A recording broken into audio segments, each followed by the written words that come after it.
Hello my dear students, चलो English grammar और हिंदी व्याकरण को एक साथ करने के सफर को आगे बढ़ाए।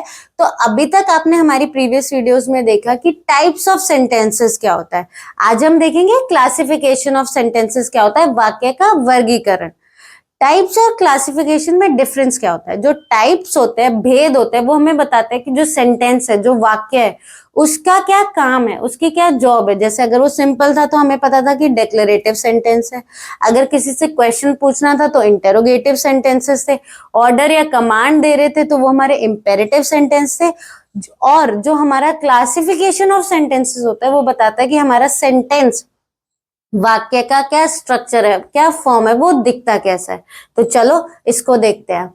Based on the structure sentences are characterized into, Hindi में देखो, उनकी संरचना के आधार पर वाक्यों को वर्गीकृत किया जाता है। किस किस में? सिंपल सेंटेंस, सरल वाक्य, कंपाउंड सेंटेंस, यौगिक वाक्य, कॉम्प्लेक्स सेंटेंस, जटिल वाक्य, कॉम्प्लेक्स कंपाउंड सेंटेंस, जटिल यौगिक वाक्य। चलो इनको अब डिटेल में देखते हैं।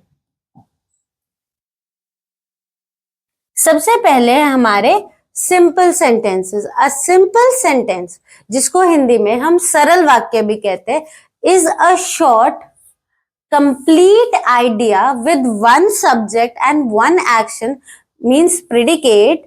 हिंदी में देखो, पहले एक साधारण वाक्य एक विषय और एक क्रिया विधेय के साथ एक छोटा पूर्ण विचार है। इसका क्या मतलब है कि जो हमारे वाक्य छोटे होते हैं और उनमें एक कंप्लीट आइडिया होता है, तो वो हमारे सिंपल सेंटेंस होते हैं, सरल वाक्य होते हैं। और हमारा जो सिंपल सेंटेंस होता है उसमें एक सब्जेक्ट होता है, एक प्रेडिकेट होता है। मतलब कि सरल वाक्यों में एक विषय और एक विधेय होता है। देखो इसके कुछ पॉइंट्स टू बी रिमेम्बर है, उसके बाद हम इसका एग्जाम्पल देखते हैं। One main idea only, it is complete by itself. इसका क्या मतलब है कि जो हमारे सिंपल सेंटेंस होते हैं, सरल वाक्य होते हैं, उनमें एक मेन आइडिया होता है, मतलब कंप्लीट आइडिया होता है। दूसरी चीज कि वो खुद में ही कंप्लीट होते हैं, खुद में ही पूरे होते हैं। इसके एग्जाम्पल से समझो। We waited for the train, उदाहरण के लिए हमने ट्रेन का इंतजार किया। तो इसमें हमारा एक सब्जेक्ट है, विषय है। किसने वेट किया था? वी, तो वो हमारा सब्जेक्ट हो गया, हमने क्या हो गया? विषय हो गया। Weighted for the train, action हो रहा है, ट्रेन का इंतजार किया, तो वो हमारा क्या हो गया? प्रेडिकेट विधेय हो गया। तो अब इसमें क्या है? हमारा सब्जेक्ट विषय भी है, प्रेडिकेट विधेय भी है। देखो, simple sentence is equal to subject plus predicate plus full stop. विषय प्लस विधेय प्लस पूर्ण विराम किसके बराबर होता है? सरल वाक्य के बराबर होता है। तो जिन भी सेंटेंस में हमारा एक कंप्लीट आइडिया होता है और subject predicate plus full stop होता है, तो वो हमारे क्या होते हैं? सिंपल सेंटेंसेस होते हैं। अब इसके और एग्जांपल्स देखते हैं। फर्स्ट एग्जांपल देखो, द कैट स्लीप्स, बिल्ली सोती है। तो कौन सोती है? बिल्ली। कैट, तो वो हमारा सब्जेक्ट हो गया। स्लीप्स क्या हो गया? एक्शन, प्रेडिकेट, तो ये हमारा क्या हो गया? सिंपल सेंटेंस, क्योंकि इसमें एक ही मेन आइडिया है और एक ये छोटा सेंटेंस है, तो ये हमारे क्या हो गए? सिंपल सेंटेंसेस हो गए।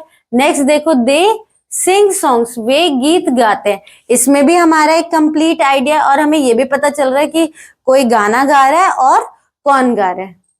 ही रन्स फास्ट, वह तेज दौड़ता है। कौन तेज दौड़ता है? वह, ही, तो सब्जेक्ट रन्स फास्ट, तेज दौड़ता है, तो एक्शन प्लस इसमें एक कंप्लीट आइडिया भी है। तो ये क्या हो गए? सिंपल सेंटेंस, सरल वाक्य। इट इज रेनिंग, बारिश हो रही है, तो इसमें भी हमारा एक सब्जेक्ट है और प्रेडिकेट है। आई लाइक मैंगोज, किसे मैंगोज पसंद है? आई, तो वो क्या हो गया? सब्जेक्ट, बाकी क्या हो गया? प्रेडिकेट। अच्छा बच्चों, अगर आपको सब्जेक्ट प्रेडिकेट में दिक्कत आती है तो इसकी भी वीडियोस ऑलरेडी अवेलेबल है हमारे चैनल पे, आप लोग उसको भी जरूर जाके देखना, फिर आपको ये चीजें और अच्छे से समझ में आएगी। और अगर आपको ये वीडियो अच्छी लगी तो please like, share and comment and subscribe also. Thank you.